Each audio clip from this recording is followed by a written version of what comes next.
Hello and welcome to Home Media Minefield presents Let's See What's Out There Plus, an entertainment video stream focused on film and television and associated media. My name's Keith Isles. I'm an independent filmmaker and a lifelong enthusiast of film and television. Basically, I love movies. I like making them when I can. I like discussing them, obviously watching them, reading up on them, you name it. I really enjoy it. So really pleased to have you here today to discuss in spoiler detail the latest Mission Impossible film, Mission Impossible Dead Reckoning Part 1. If you're new to the channel, then welcome. Please do have a look around the channel, see what we've got to offer there. As I said, it's all film and television related. Plus, as the name of the channel suggests, we also look at films on home media, whether that's physical media or streaming or whatever, really, anything to do with film and television. We also review a number of TV shows as well as movies. So please check that stuff out. If you like what you see and you enjoy this video, consider giving us a like. A thumbs up always helps.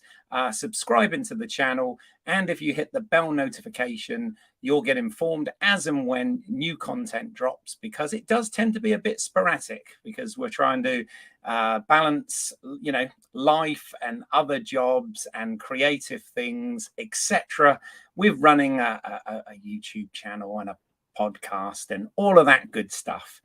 Well, so last month I was actually a guest on another YouTube channel called The Comic Crush, which, as the name suggests, not only looks at film and television and pop culture in that regards, but also does focus very much on comics. So if comic books, superheroes, all that sort of stuff is your bag, then I highly recommend that you do check out the Comic Crush YouTube channel, and also follow the Comic Crush on all social medias out there.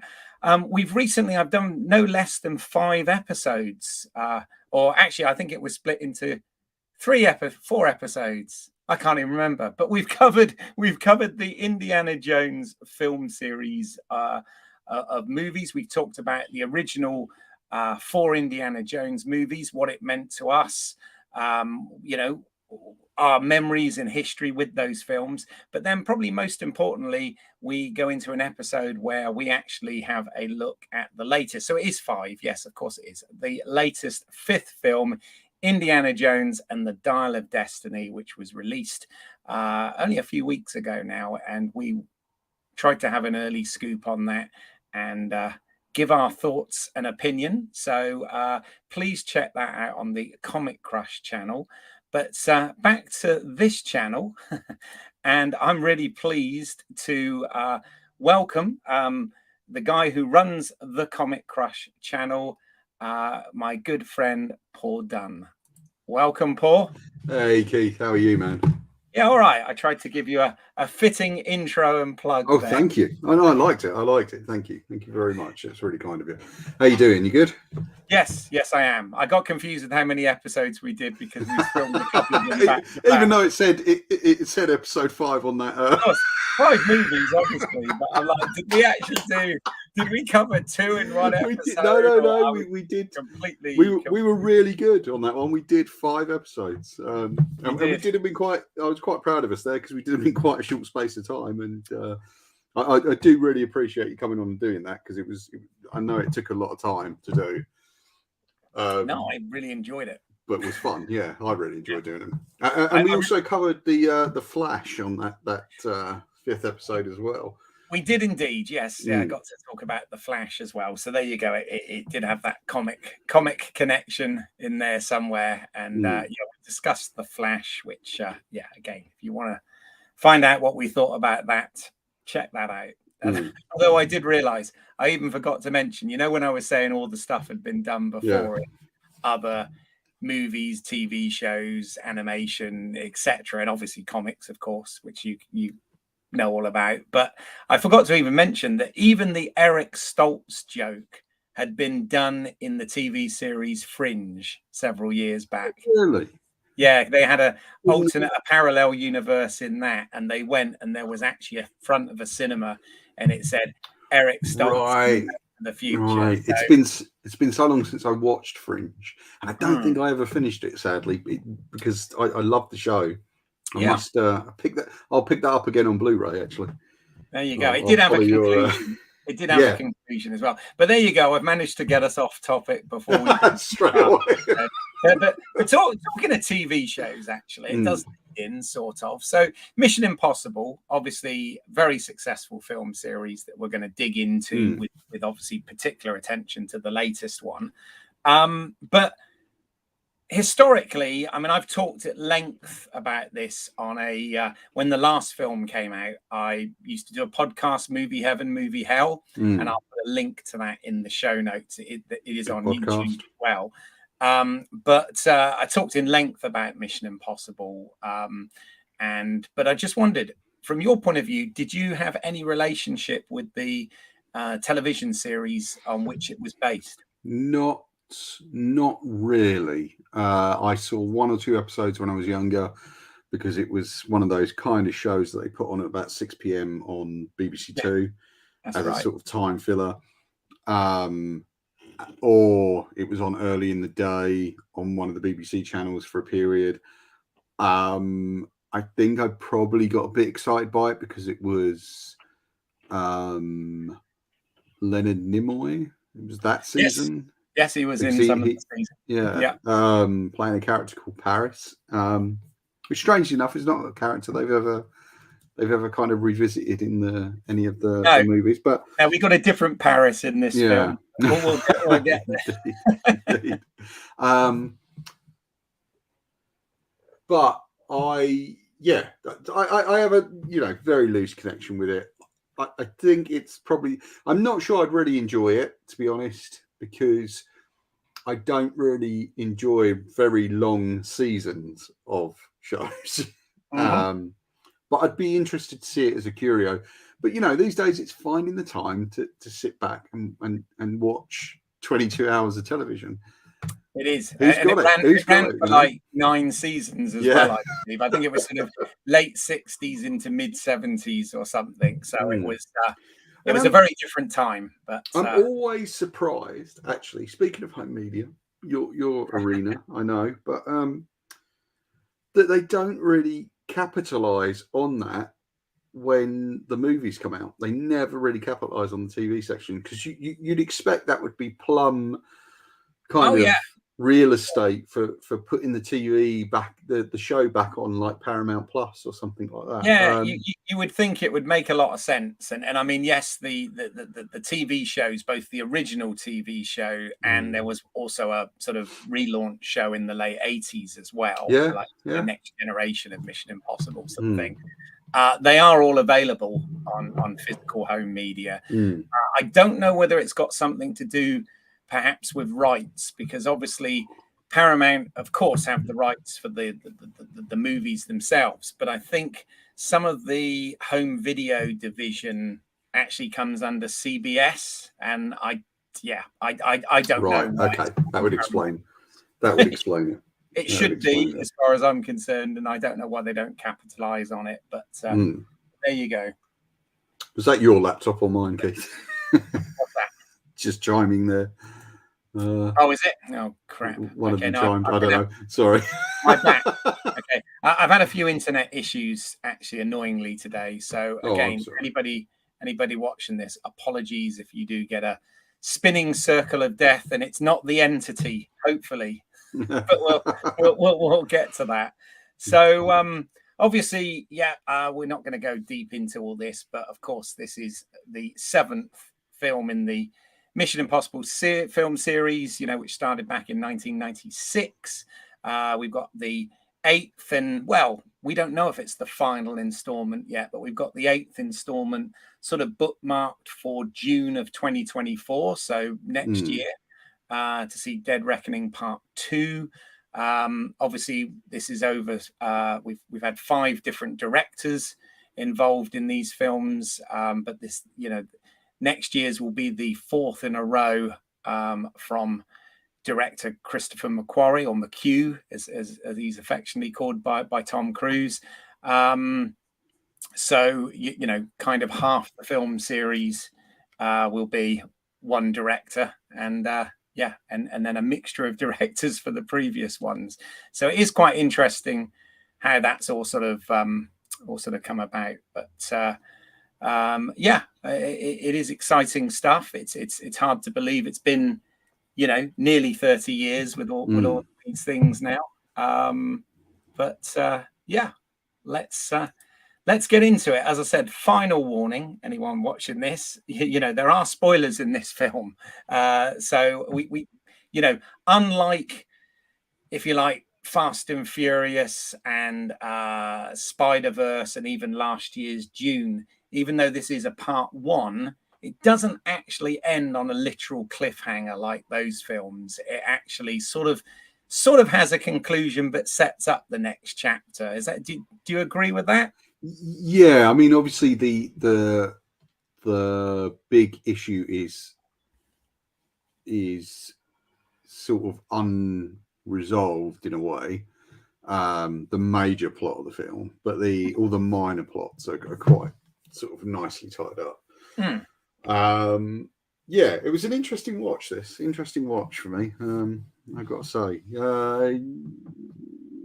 Keith, you know, kick us off, dude. Well, I mean, you're the guest on my show this time round, so you know I can talk a lot. So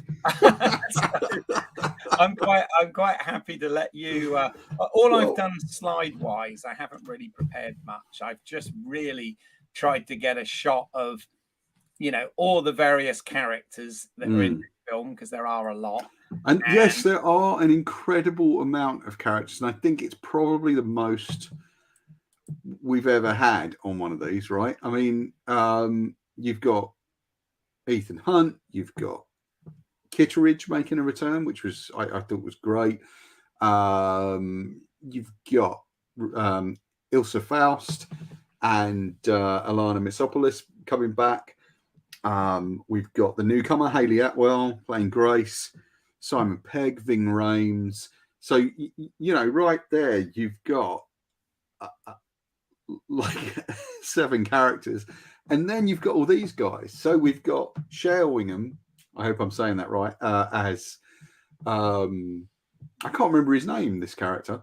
Yeah, they got him. That's a good question. What is his name in this? You think I'd be more prepared? Oh, Jasper Briggs is the name of the character he's playing, along with Greg Tarzan Davies. Yeah, Degas. Yeah, and then we've got Pom Clementeef as Paris. I wonder if she was kind of meant to be that was their version of Paris, but just they just decided to do something different with the character. Isai Morales has Gabriel. You've got I can never remember his name. Cary Elwes. Yes, Cary Elwes. Yeah, playing the head of US intelligence. It's a lot of characters. It is 10 or 12 people, and for me, I think. I mean, the film was very long. And 2.5 hours. No, 2 3/4 hours. Mind you, all the films this summer have been at least 2.5 hours long, haven't they? Crazy, yeah. And there was a sense from me that there was perhaps, for me anyway, that there was perhaps too much going on. Just a little too much going on in the movie. But I mean, can we talk about the plot? Can we? Yeah. I mean, so we've kind of got MI versus AI, haven't we? It's that's good. Yeah, it's kind definitely of that is it. That is it. That you're exactly right. So we're given to believe that the central villain of the piece really is not a person at all. It's a learning computer code called that is dubbed the Entity. Now, we've talked before about how the Indiana Jones movies feel like they're made up as they go. Mm-hmm. But these films really are made up as they go. I think a lot of other films are probably made up as they go, but I've always felt that the Mission Impossible films really held it together. Mm-hmm. I agree. That is to say, the plots kind of hold under scrutiny. Some of this, I kind of felt, although yes, it holds under scrutiny, I felt some of this was quite muddied and quite confusing. I mean, you get several big info dumps right at the beginning of the movie. And it's interesting because this is the first one I've seen in a while. I mean, correct me if I'm wrong, that doesn't start with the mission already happening or a part of the IMF, in danger. It actually starts with this kind of almost non-connected piece of the film, which was interesting. It was an interesting way to start the movie because you kept waiting for Ethan Hunt or Benji or one of the IMF to turn up on that submarine.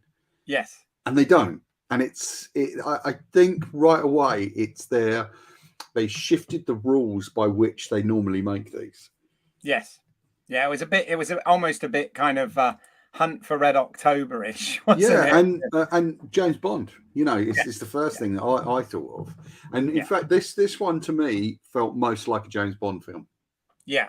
Well, it's funny actually you say about the way the way these are made, and again, it's completely against anything you ever learn when you're at film school about filmmaking and film production. In terms of even though the script is ever evolving and being rewritten, the idea is you have your script as locked as possible before you go into production, in an ideal world. And you're absolutely right. They it's very similar to what the Bond movies used to do back in the day when Cubby Broccoli ran it, in so much as I know I've seen a lot of documentaries, and he and the other producers, and like Ken Adam, the production designer, and whatever, they would tend to sort of globetrot. I mean, a really nice excuse to do some travel, but globetrot and try and find locations of which they were going to base a set piece around. And this kind of Cruise and Macquarie kind of come up with stunt ideas. I mean, things that, although the list is getting smaller now, things Cruise hasn't already done in his career. But the sort of next thing he wants to put his life at risk on, the next sequence, and then they kind of try and build it around that, which they do work remarkably well considering. So and my understanding is they do try and look for interesting locations and write around that, and part of the reason these are kind of made on the fly is because obviously Cruise does seemingly a movie a year. Or at least a movie every year and a half, and he has a limited schedule, so they have to be done by that window. Yes. I'm not entirely sure it's always the best way to do it, but what do I know? I don't have a successful career in film and TV. I mean, we'd all love to have Tom Cruise's career, right? I mean, the man is like literally living the dream. But you know what? I totally respect him because he puts a lot of effort into movies, and the effort that goes in, I think, always pays off in the final product. I think you do get it is a very they're still, for me, the most exciting blockbusters out there right now, and I put them above all the comic book stuff. As much as I love that stuff, certainly above things like Fast and Furious, which I think are just pants. But I think they're the best things out there in terms of summer blockbusters at the moment. I totally agree. I mean, I have to say, and this, and this is up against a lot of competition, but it is probably these days, certainly in the last, 20 years or whatever, has been my favorite film series, I would say, because obviously you mentioned Fast and Furious there, which even that, interestingly, the similarities between films in production at the same time. Fast and Furious, the latest one, has a big chase through the streets of Italy, a big car chase through the streets of Italy, right? Yeah. And don't get me wrong, I know that there's stunts and location work, and obviously, wonderful craftspeople that do the CG effects and all of that sort of stuff. So I'm not going to sort of take anything away from it, but it didn't look. There were portions of that just didn't look real. Whereas, yes, there's computer enhancement and wire removal and safety rigs and all sorts of stuff, as one would expect. But a fair portion of this stuff is done for real, and that's what sets it apart. I think that's what sets these films apart. And its connection with Bond is kind of interesting, because when you think about it, and they always have done, they, like you said with the submarine, they borrow a lot of things from Bond. I mean, right to the point of a motorcycle jumping off a cliff was done at the beginning of GoldenEye, for example. Yeah, but obviously that was done. Yes, it had stunts, but it was also done with composites and green screens and all of this sort of thing. Whereas it was sort of done objectively. Whereas when we get Cruise, who is the star, playing the character, doing the actual stunt, it makes it more. It feels more subjective almost, and I think that's what sets it apart, in my view, anyway. But and I actually think all the other big action franchises that use grounded elements, like that are set on, in real places, using quote unquote real people, need to take a good hard look at these movies. Agreed. And you don't want to constantly see actors in physical danger, and not every actor should be doing what Cruise does, but there needs to be a level of care applied to those films that exists in these films. And I think part of the reason you get that level of care is because Cruise is probably the last real major movie star left. And because he can still command the sort of box office that he could in his heyday, if not more, whereas none of the others can. Will Smith can't. Certainly not now. Yeah. No. Yeah. Will Smith can't. Who else? You pick. Clooney's still got a bit of a movie star thing about him, but not in the same way that Cruise does. Yeah. Yeah, sure. But he's kind of moved into directing. That's his thing now. He's and he's very more power to him. Yeah. Very good. But this is the last real movie star left. No, and I agree. For the moment, I think we could be looking at a sort of second age of movie stars coming soon. Yeah. But also being the thing with Cruise as well is being a producer as well, and a massive movie fan. I mean, the guy's knowledge of cinema is very impressive. And obviously Mission Impossible was something, he would have grown up with probably during its original run, because what is he, 61 now, which is amazing to believe. But, so he would have grown up with that. But also for his whole career, he's done, I mean, he's really been smart with his career, because when you look at the directors early in his career that he worked with, everybody from Kubrick to Michael Mann to Barry Levinson to Martin Scorsese to Spielberg, the list goes on, right? He did some fantastic films and made some really fantastic choices, sensible choices. So now with him being a producer as well, and if you like, controlling these films, I mean, a lot of the quality control, is him. you know, and the team he's put around him, which now obviously includes, you know, McHugh very much involved in everything he's doing. I think it's important you use that term, quality control, and that is the thing. I think it's a lot easier when you are the biggest star in the world and he does the work that they know he will do in terms of promoting the movie. I think it's very easy to say, well, the budget needs to be a bit higher and there needs to be a bit more money, because all throughout the pandemic, they kept the film crew on the payroll.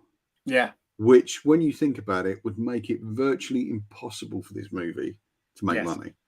Yes. The Mission Impossible is the movie. Yeah. But I see why he's doing it. And that does put into context the whole thing of him getting very angry on set that we all kind of know. And look, between us, between us and everyone watching. Yeah, well, which isn't many people probably, to be fair, but hey ho. I think there is quite a strange edge to Cruise as a person. I think there is a kind of almost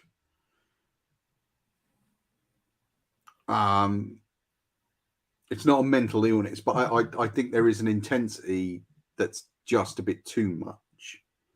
I still think he's probably a very decent person. But I think there's an intensity that's probably just a bit too much. However, I think given the body of work that he's created, it's probably worth it. And I still think that as an actor, if you strip away all the movie star stuff and the stunts and all that, and as an actor, I still think the best stuff from him is to come. Yeah, quite. I think we've seen glimpses of the real kind of high quality acting that you can do in Interview with the Vampire and sorry, help me out. Interview with the Vampire and on the 4th of July. Ball on the 4th of July. And Rain Man. But in particular, sorry, there's one other I'm trying to get at. Go for Magnolia. Oh, Magnolia. Okay, yes. Right. Yeah. So again, I think there for Thomas Anderson. Yeah. And I think those are all interesting because they're the ones where he's had to move away from the movie star charisma and be a shit. Yes. Yes. Yeah. And I think his best acting is to come. Yeah. And I think it'll be interesting to see him hit the point where he's not worried about being a movie star anymore.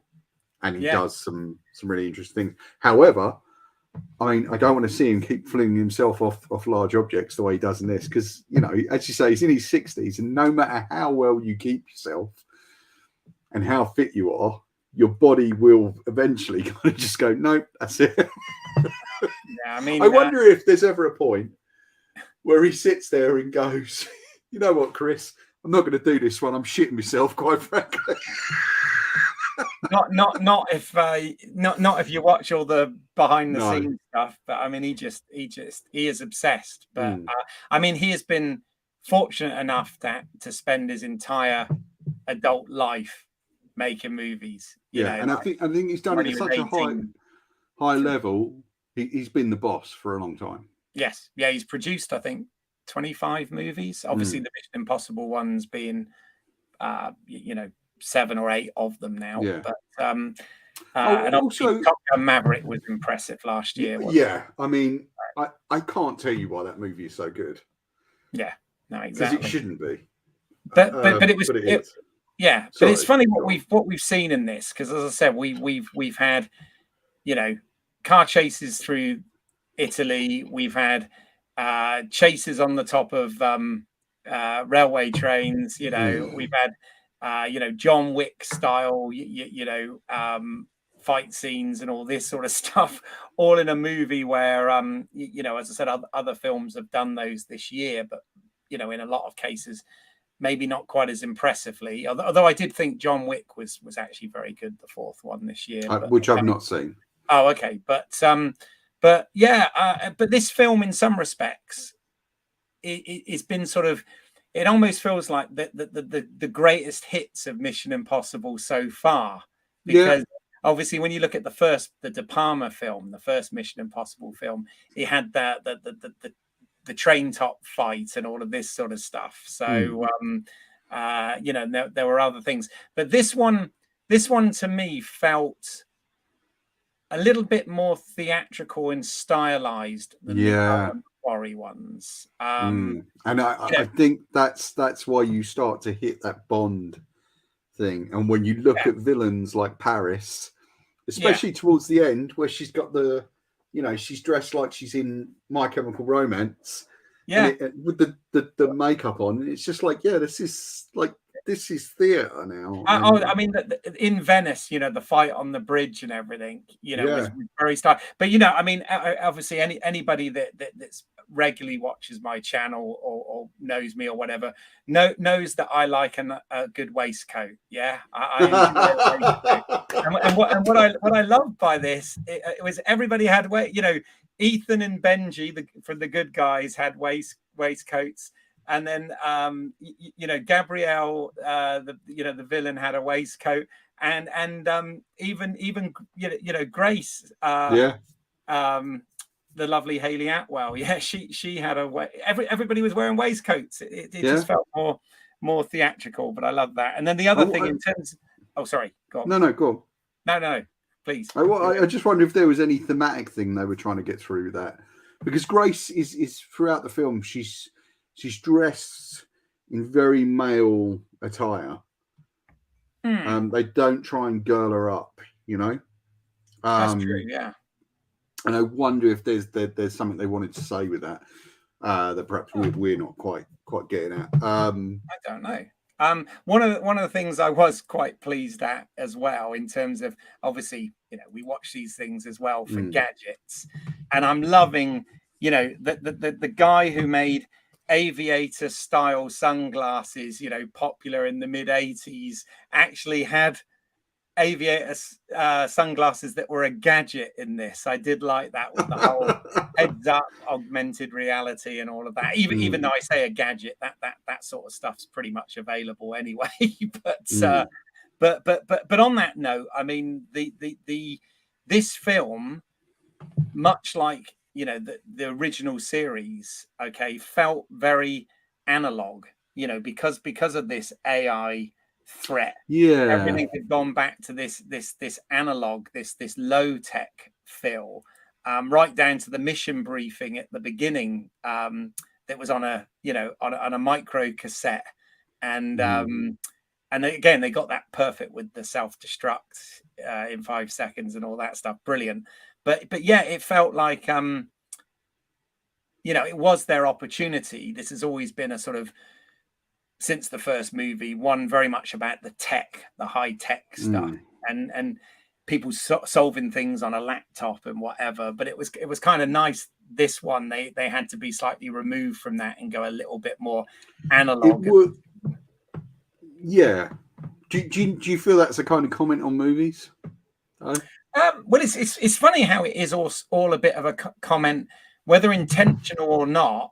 It really is a comment on not just the film industry, but sort of society in general, isn't it? With this whole AI being the threat, and you know, it's very topical. Yet obviously this film's been in production since 2019 or whatever. It was halted because of the pandemic and whatever. But I wonder how much of that was in the plot from the very beginning, and how much was added in sort of post pandemic. I don't know. Whatever it is, I like it. At least it wasn't a Mission Impossible multiverse. They didn't go there. So I'm all for the AI. We do get to kind of play with time a bit in this movie, because we jump back to Ethan's pre-Mission Impossible history. Yes. And we kind of learn that he was sort of a criminal. It's interesting because it's something the television series never really did. And I watched a lot of them when they were reran, and my dad used to enjoy them. So we'd watch them on reruns when I was a kid. And I didn't see all of them, but I saw quite a few of them. And obviously they were all mission of the week. They all followed that format. You know, the tape, the dossier, the team go out and do it, and it's all about masks and disguises and all of that sort of stuff, right? And bluffing. But they never really ever dug into the backstory of the IMF. I mean, you just assume they were some sort of covert offspring of the CIA or something, a covert branch of the CIA. You never really knew much about them. And what I think is interesting that we've not had before is, like you said, they've gone back to even years before the first film in Ethan's backstory, which I hope we get more of in the next film. I'm really hoping that they do more into me that. too. But also, it seems that especially the way they take on Grace, the way they hire Hayley Atwell in this, it seems to be that the team is formed of people who have basically got in some sort of trouble and joined IMF as a way to sort of literal sort of get out of jail card. You know, yeah, interesting things come up from that, because we know Luther's sort of backstory from the first movie. We don't know Benji's though. We don't know what Benji did, which is interesting. And also Hayley Atwell, really, I felt there was room for them to bring back, instead of having Hayley Atwell, to bring back Nia Waldorf-Hall from Mission Impossible 2. I can't remember her name now in the Tandy movie. Newton. Tandy Newton, I would have liked to have seen her come back. I mean, also, one of the big outrages for me is that so far we've not seen hide nor hair of Paula Patton. Paula Patton or Maggie Q. Yeah, or Maggie Q, or even Jonathan Rhys Davis, who I can live without. But I'd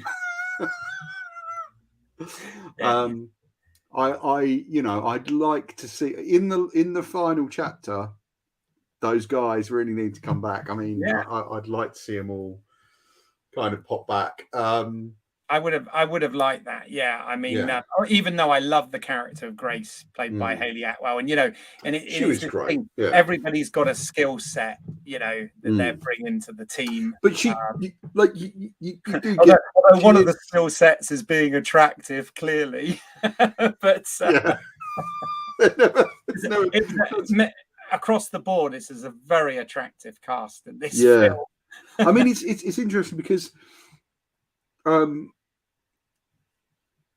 It's also like, it's fascinating the way the trailer kind of played with expectations, because we all saw that scene with the mysterious guy with the grey hair and the sort of tank driver sunglasses and the gas mask and the gas exploding. And you all, we all assumed that would be like the opening terrorist attack. I certainly did.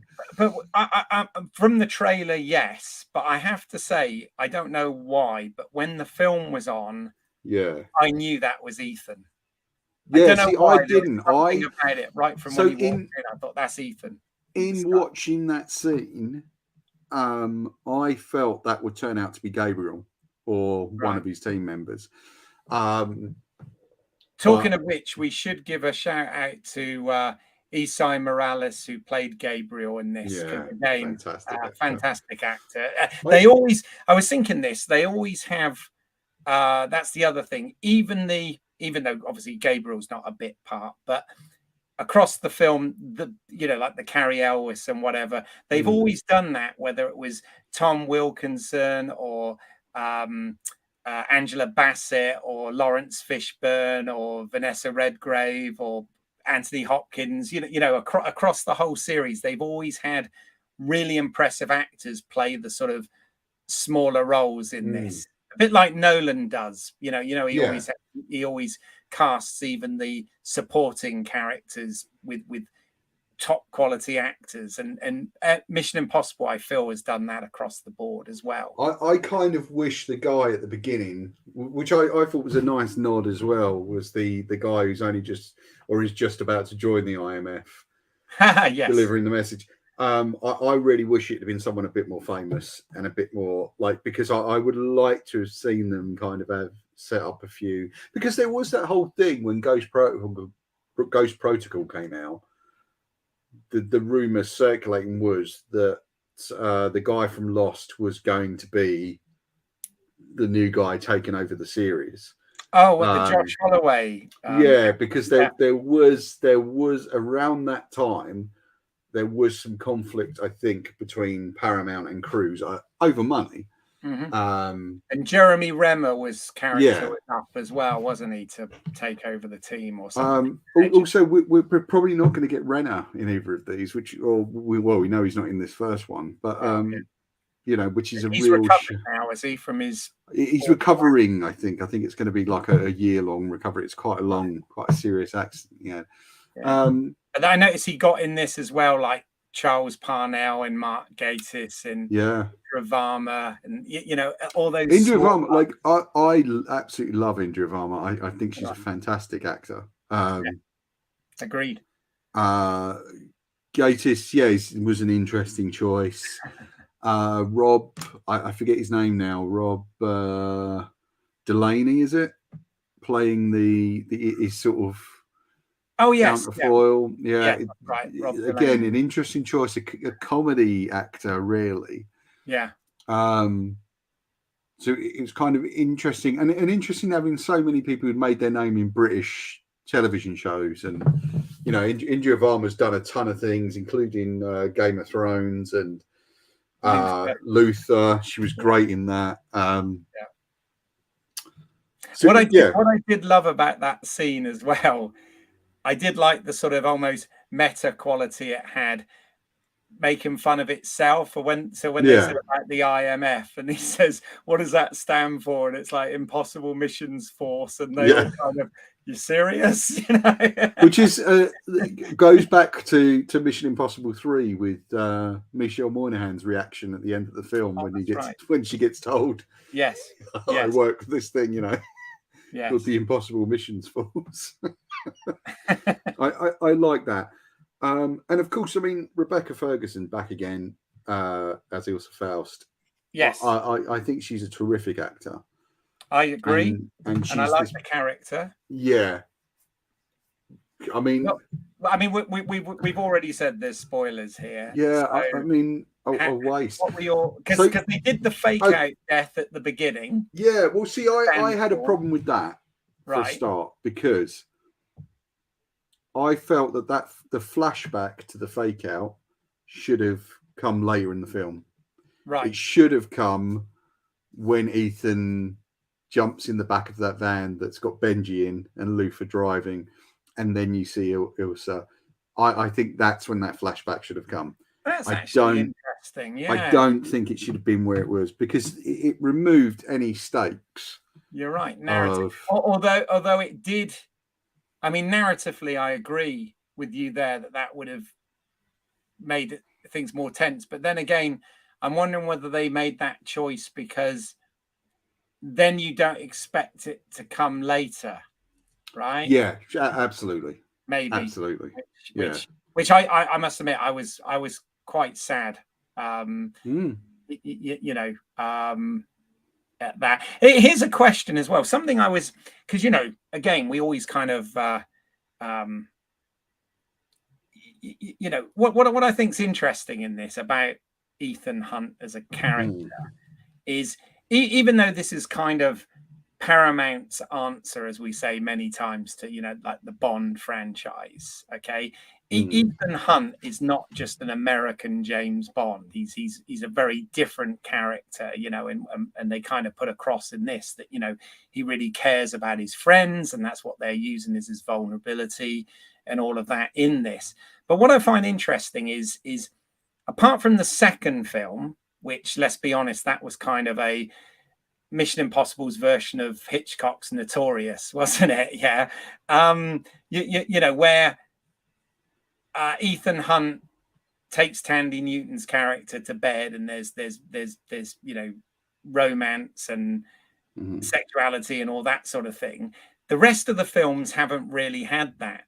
And what I mean, his relationship with Ilsa is quite ambiguous on screen, isn't it? I mean, there's that bit where she goes, "I've never been to Venice before," and he's like, nor have I, and they embrace and everything. But which is a moment I liked. I really liked that. I really liked. But I just wondered, do you think that there was more to that? Bearing in mind, in the previous film, she met, you know, he essentially said goodbye to his wife, and she met her and all that sort of stuff. But I think they had a romance, and then she kind of went back to.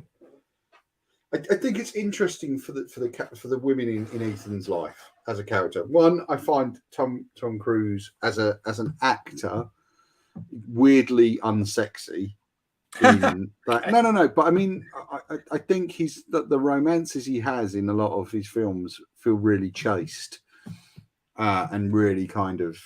Except for Vanilla Sky, but then again, yeah, but I don't like. I found Cruz it were together in that. Yeah, anyway. but I find it weirdly. Which I love, by the way. Vanilla Sky is one of my all-time favorites. Very good film. And however, even the original as well, Obre los Ojos. Yeah, I think it's something to do with him as an actor in terms of audience appeal and hitting the broadest audience possible. I think there is something in that he's keeping one eye on that at all times. I mean, there wasn't really time for it in this film. Anyway. No, and not that you want it or expect it in any of these movies, but I also think there is something in the way the character's written that kind of demands that the women be slightly subordinate to whatever's going on in his life, and therefore the fact that she was kind of also out there running around doing spy shit meant that they couldn't be together, you know. So there's an element of that in play, I think. You know, and he has this weird frisson with Grace that doesn't really come to anything, but it's definitely there. You know, I think we're kind of just meant to feel like there could be romance rather than there actually being one. Well, yeah, and this is what the character of Gabriel kind of relies on, right? You know, playing the women off against each other and stuff, which is. Did you not think it was interesting when he was talking to Grace about Ethan, where he says, "Oh, you're just one of many women," and you know, he's actually kind of talking about himself, which was I thought was a nice moment. Can I just say something about the tone of this film? Yes, like it was lighter. Well, it was dark. Did you think so? I didn't think so. See, look, the thing is, I remember way back for Fallout, where they talk in the commentary about, like it's, you know, you've got that scene where like ostensibly a nuclear bomb has been dropped on the Vatican, and they Macquarie and Cruise were saying, yes, we wanted people to think that we'd fucked up Mission Impossible, like we'd got off, you know, we'd forgotten the fun of it, we'd forgotten the, you know, and it's all a big fake out. But in this movie, it's not actually very fun. Like that was the problem I had with the film. I didn't think it was fun enough. Right. Because it was a bit more quippy in places, wasn't it? Did you not think? Yeah, but before he jumps off the, you know, does the motorcycle jump? Yeah, sure. All that's fun, but the movie isn't fun in that sense. It's actually a very, very dark movie when you look at it, because there really is one. It's a completely bodiless and soulless enemy. And two, it's a they really were looking at the, you know, there's no way to beat this enemy. And I've got to be honest, I know that these movies are preposterous anyway, and that is part of the fun. But I found the idea of it being like a supercomputer, just being or a thinking AI computer program, whatever you want to say, I just found it it was just a bit too far over the edge for me. Okay. Yeah.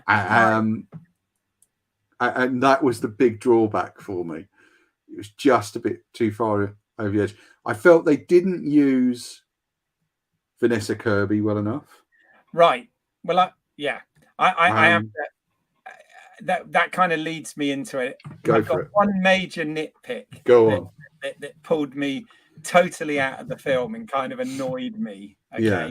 So when they were doing obviously, again, another one of Mission Impossible greatest hits here. We have the mask creating machine malfunctions, right? So Yeah. they only get the one mask for her and not the brother, right? And obviously when they did the sort of fake out scene for that where they showed it, I kind of, all right, that's fine. But the one thing that drove me nuts in the actual film is obviously Hayley Atwell has beautiful brown eyes and Vanessa Kirby has beautiful blue eyes, right? Yeah. And I thought when she was in the room and I was like, oh yeah, she's got to put the contacts in, right? You know, and then they don't do that, and well, for starters, her brother doesn't notice or say anything, and then Kittredge, like nobody noticed, and I guess it's done as a shorthand for the audience so that we know that it's supposed to be Grace playing the White Widow. But bearing in mind these films are always trying to be as, in inverted commas, realistic as possible. Yeah. I just that was something that really irritated me, and I've not seen anyone else complain about it. So I guess. Well, I think they're not meant to be realistic. What it is they the scenes within the context of what you're watching. And I'm sorry to nitpick about this because this is something that a mistake that I make all the time. The scenes within the context of what you're watching are supposed to have realism, but they're not supposed to be realistic. No, I know. And I think movies trying to be realistic is sometimes a fatal mistake. It just undoes the whole thing because it's just like, no, it isn't real. None of it's realistic. No, I know, but what I mean is that really pulled me out. Yeah. Because when they've done the switcheroony before with actors, you know, they've obviously had which they've got in this. It's not like it's Hayley Atwell wearing a Vanessa Kirby mask. It's Vanessa Kirby, but with brown contact lenses in. Yeah. But it's like, why didn't they just have her as she is?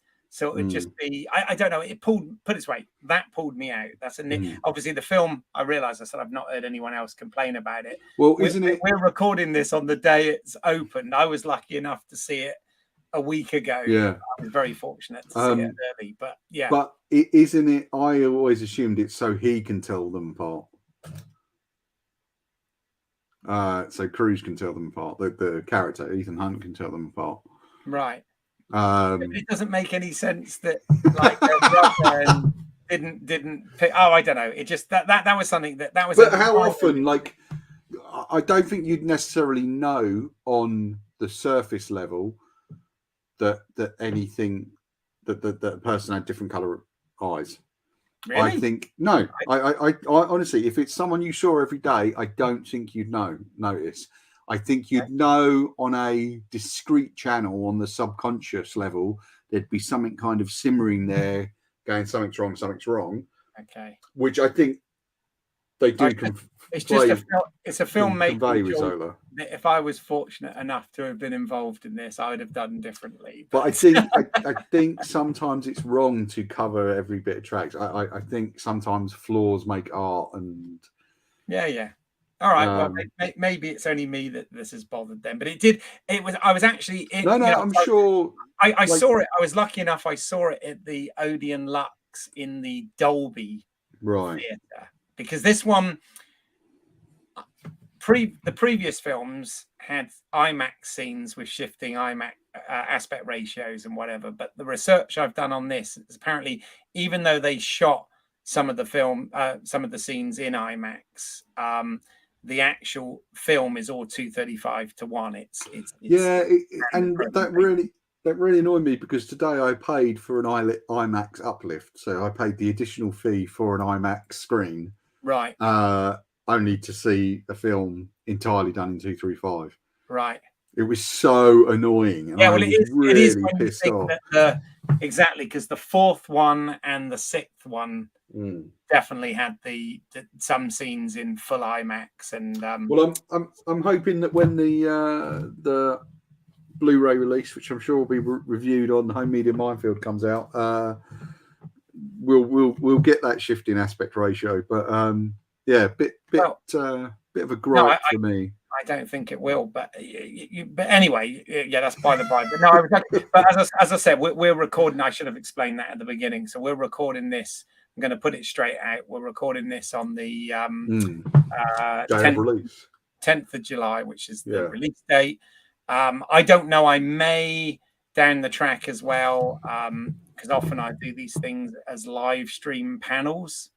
So I may revisit this and have a panel as well at some point. But I wanted when we were doing Indiana Jones, we talked about doing this, and I have to say, this has been a lot more satisfying for me than Indiana Jones. Look, I mean, I personally totally enjoyed the film. I've got to say, like in terms of stunts, Keith, as much as the motorbike sequence that you can see there on I guess screen left and right, in fact, as much as that was an exciting sequence, for me the most satisfying scenes were the train stuff and the Venice chase. Yeah, the train was so edge of seat. I mean, I was just it just I was. Yeah, that was fantastic. I thought it was so well done. I mean, obviously we know some of that would have been in obviously digitally enhanced stuff going on there. Well, I believe they found to do the actual jump and throw the train off the cliff, off the bridge, the broken bridge. They actually did it in the UK, and they literally just tossed the train off a quarry. Wow. In the UK. I mean, it's quite interesting in the Mission Impossible universe. You know, their version of our reality. We've had the Kremlin has been part blown up. Yeah. And now the Orient Express has taken a nosedive off a bridge. So. Oh well, at least Hercule Poirot won't have to investigate yet another murder on the Orient Express. Eh? There is that. Yes. Indeed. I think the thing with the motorbike sequence, the much talked about motorbike sequence, is that we can't. It's very difficult to relate to that.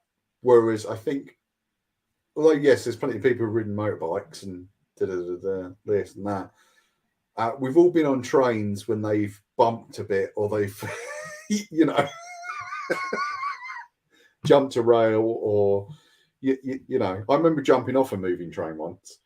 Oh, really? Yeah. Wow. Luckily, it wasn't moving very fast, but it was speeding up, and it was freaking scary. Yeah. I was literally. I mean, that scene. I was just on the edge, and they just wouldn't let you know. As soon as they were in one carriage, and you thought, "Oh, they're safe," it went, and they just kept doing it, and it was like, "Oh my God." It was so. I mean, wasn't Pom Clementine amazing in this? She was. Yeah, it was so nice to see her without antennae.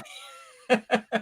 But yeah, I mean, she was kind of sexy. She was dangerous. Yeah. I think that given where we left her in the film, we could be looking at more of her in part two. Yeah, maybe. I certainly hope so. And also that, I mean, that fight, very brutal fight in the confined space. In that Venice, and brutal. That was again. Like, wow. I do have to give them kudos for not making the waterways of Venice a major feature in that sequence. Yes, which was really interesting that they chose not to do that. And yeah, I really liked that aspect of it. Yeah, I mean, overall, I really enjoyed the film, and I think I'll probably come to really love it a bit further down the line. But I didn't love it as much as Fallout on an initial watch. Yeah. Certainly didn't love it as much as Rogue Nation on an initial watch. I still think that the A400 sequence is the best stunt ever done by anyone anywhere. I've got a feeling. Can I do a possible spoiler for the next one? Sure, because it's only this is just a pun, isn't it? Yeah. I think given the clip we've seen of the Tom Cruise in the biplanes. Oh, okay. I don't know if you remember. I've got a feeling his next stunt will be literally jumping from biplane to biplane. Okay. I've got a feeling that'll be the big stunt of 8. Right. So they'll go analog even with the plane. Yeah. I like it. But yeah. Think how scary that would be going from, and he did the thing for the trailer, didn't he? What was it? He was wishing us something, wasn't he? And he jumped from the thing. I can't remember. Crazy. I think it was. Wasn't it about going back to the cinema? Yeah. Which, again, these films absolutely, warrant being seen. I mean, how are you feeling about it, Keith? Because sorry, I've babbled on for ages. I did this with Liz the other day when we did the next bit of Secret Invasion. I've babbled on for ages, but I want to know how do you feel about this film? I mean, I loved it. I found it, as I said, a bit more theatrical and stylized than the previous Macquarie ones. In fact, ever since Mission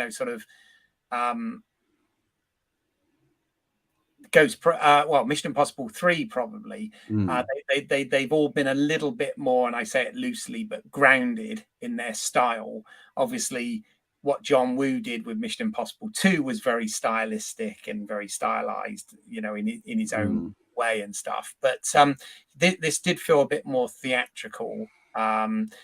The bit before the big motorcycle stunt, the exchange between him and Benji was, I thought, almost trying to be a bit too humorous. So I was slightly pulled out by that. Obviously, I've already gone on at length about how I got pulled out by the mask and eyes thing, but that's just me. It's the things that annoy you in movies. I know. Hey, I'm a frustrated filmmaker, aren't I? So there you go. But yeah, I love this. I love this series. I'm a massive fan. I would even go as far to say, and this is I'm going to make a somewhat controversial comment, which I'm caveating that before. As you well know, or anyone who knows me who's watching this know that I'm a massive, massive James Bond fan. I'm a big Bond fan. I've been my entire life. I love those films. I love everything about them. But I would say the last 4 Mission Impossible movies for me have trumped the last 4 James Bond movies, and I don't say that lightly. I'm going to agree with you.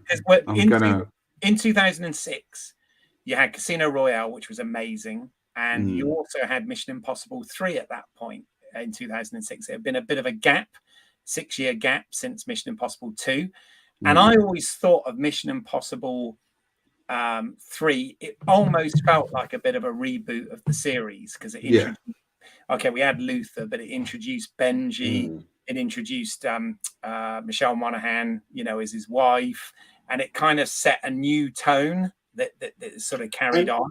Also, it was the first one where you start to get these interconnecting elements that carry you through the next movie. We had the Syndicate storyline and some crossover characters and all of that sort of stuff, which we've obviously moved away from the Syndicate thing now. But I would say since then, they sort of came out a year or 2 apart. So you had obviously Quantum of Solace, Ghost Protocol. I think Ghost Protocol was stronger. You had Skyfall and Rogue Nation. Is that right? Yes, Rogue Nation. You had Spectre and Fallout. And you had last year, you had No Time to Die, and now Dead Reckoning. And I have to say, much as I love Bond, about, and I don't mean to be a traitor to it, but I do think that the mission, in terms of the action franchise, the Mission Impossibles have outdone spectacle wise those. And it's certainly, I mean, we talked about Fast and Furious since the 5th film has been trying to be a sort of low key, low rent Mission Impossible, hasn't it? but not up to the same standard. Here's the thing, Keith. I mean, we talk about, sort of franchise loyalty and things like that. I got no loyalty to any franchise because at the end of the day, they want my money. They want your money. They want everyone's money. And at a minimum of $200 million a film, they should not be bad. No, but this is they shouldn't be boring. No, they shouldn't be. But I mean, this is again like we've talked about. I mean, yeah. The last 2 films we talked about, The Flash and Indiana Jones and the Dial of Destiny, those were $300 million movies that had delays, reshoots, production problems, management problems, and changeovers. And those films are going to, well, if you listen to the press, they're not going to make their money back, right? They've kind of done it. Whereas in terms of value for money, this was almost up there. I think this was 250 million or something for Mission Impossible. At least, yeah. My God. I think the real cost is probably going to be a lot more.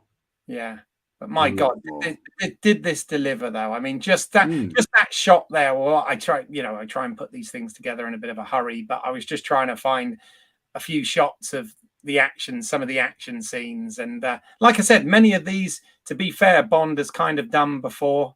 But at the same time, wow, this was great, and I can't wait till next summer to see the next part. No, me too. But I feel it was a very strange movie in a lot of ways. Like the tone of it and the feel of it was very strange for a Mission Impossible film. And I kind of felt there was almost too much of people standing around in rooms talking about the plot, and that really shouldn't have happened. I liked having Kittredge back, though. I mean, a lot of it that was great, Kittredge, but it was just so good to have him back. And again, greatest hits. But and also there was a problem in terms of that character, is that just can't decide whether or not he's a bad guy. And I know they're kind of doing that on purpose, but it's just like, fucking just pick a lane with Kittredge. You know what I mean? Yeah. My also possible spoilers for part 8. My money is on Shea Wingham joining or possibly becoming the sort of point man for the IMF. Oh, interesting. Okay. I think he's going to become like at the very least, the point man for the IMF. Oh, interesting. And do you see Ethan Hunt moving into more of a Jim Phelps role? No, like Cruise has talked about carrying on doing more.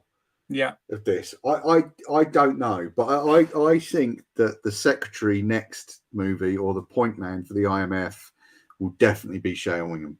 Not necessarily the next film, but if we move beyond that, I think that's going to be the role, and he's a terrific actor as well. Yeah. Sorry, I said to you at the beginning of this, can we keep it to an hour? Sorry. That's all right. I mean, it is the sort of thing I could talk about for ages. But bottom line is, bottom line, I would say a lot of the films, the film series and the heroes that I've been a fan of for years and all of this sort of thing. This summer, some of them have been a bit disappointing. Some of the blockbusters this summer. This did not disappoint. I had a great time in the cinema watching this. I'm really glad, man. I did. I enjoyed it. Yeah, and I can't wait for the next part. I wonder if it will feel the pacing of it and will feel different once you connect part 2 to it. Maybe. I thought it was interesting that the MacGuffin or the thing they're after in this was a physical key. Yeah. A physical pieces that again in this sort of high tech world was very physical. Oh, and I love that they brought back the sleight of hand, because you had that in the first film, and then really Ethan didn't do. There were touches in some of the films, but not a lot of that. But they really went back with him and Haley Atwell's Grace, you know, with the sleight of hand magic stuff and whatever. I love that element. Yes, I thought it was good stuff. I mean, there's not really much I didn't enjoy about the film. It's kind of just an overall about the pacing, and I think some of that stuff, and the general kind of overreaching power of the enemy in this one. But it does say something about how people are now more and more willing to become slaves to computers. True. Which is bizarre. I mean, I see it now. It's happening in AI art and things like that. And I think it's something that needs. I mean, we talked to your friend about this. Remember when we went out to see Transformers? And I think in no uncertain terms, AI in art is something that needs the boot put to its throat as quickly as possible. I agree.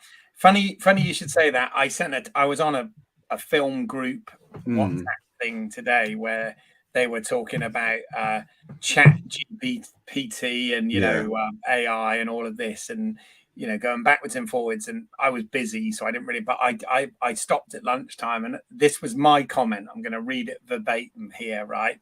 I put, "It's all merely a tool and is no way a replacement for creativity or an excuse for laziness. Tools can be used to help, but can also be abused. And inevitably, we shall see a mixture of both in the coming years." I think, unfortunately, that is true. I actually think it shouldn't be allowed. Personally, I think it's something that's moved along much too fast. And I think it is inevitably going to be a huge danger.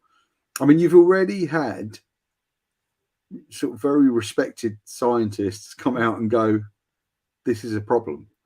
And this could actually lead to the end of society as you know it.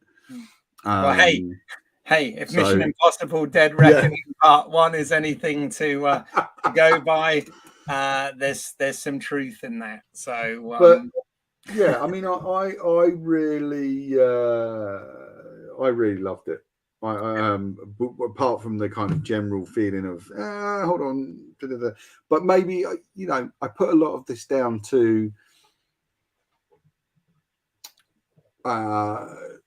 sometimes it could be the time of day you go and see a film, or I'm never at my best on a Monday.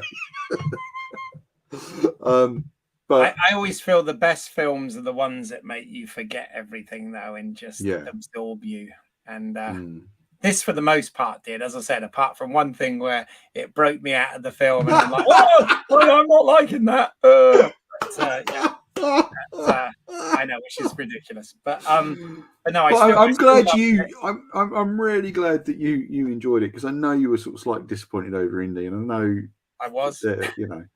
Yes, in fact, I will put links in the show notes to the 5 episodes that you and I did on the Comic Crush. Actually, Keith, Indiana Jones franchise or series of films, and the Flash, a little bit about the Flash as well, as a bonus there. I do have a link for you for that, for where you can just go to my website, and all 5 episodes are there, all queued up, ready. Send it to me and I'll put it in the I will indeed. down below.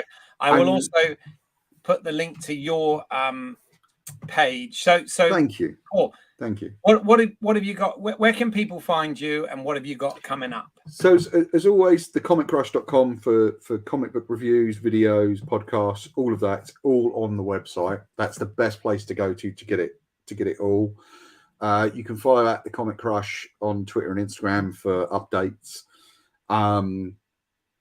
There's also the web shop where I sell comics, all of which helps support what I do, and I'm really grateful for anyone that goes on and makes a purchase and buys anything.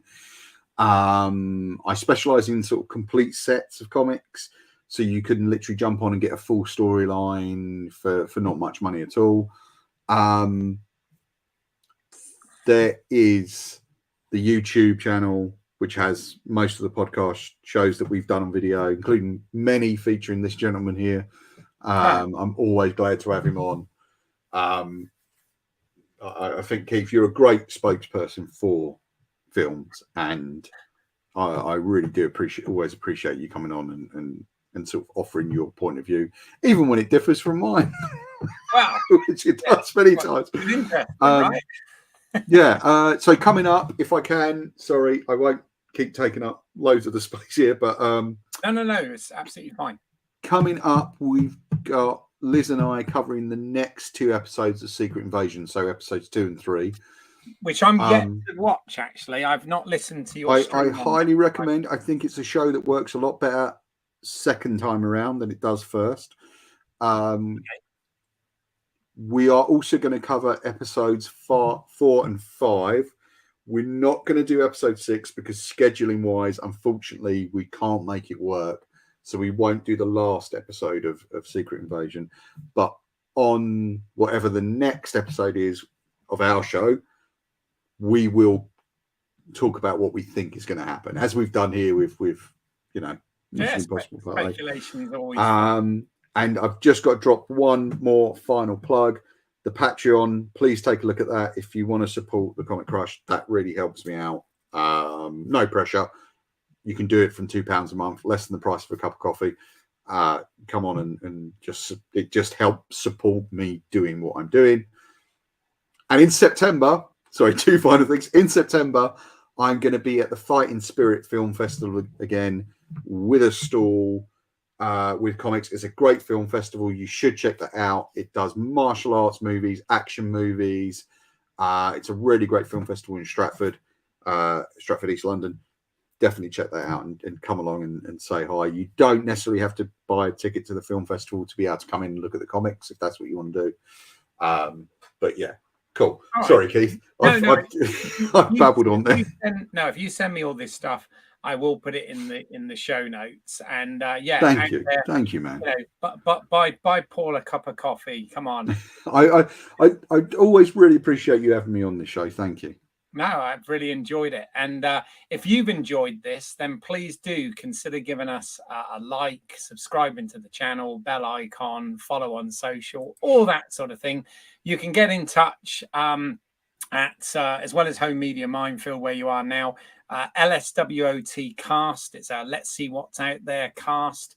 As I said, we do other things on the show as well.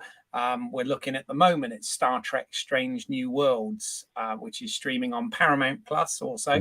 And we are looking at those episode by episode of season 2 at the moment. So please check that out. Also, if you want to see more of my creative work, I do have another channel, British Isles. It hasn't got a lot of followers or views yet, but you can see half a dozen short films that I made in a sort of low rent anthology, Black Mirror type anthology series called The Urban Chiller Tales. So please check that out. I am looking, one of the things I'm trying to give myself a kick up the bum on actually is I want to try and go back to sort of making some short films in the coming year as well. So watch this space for more of that.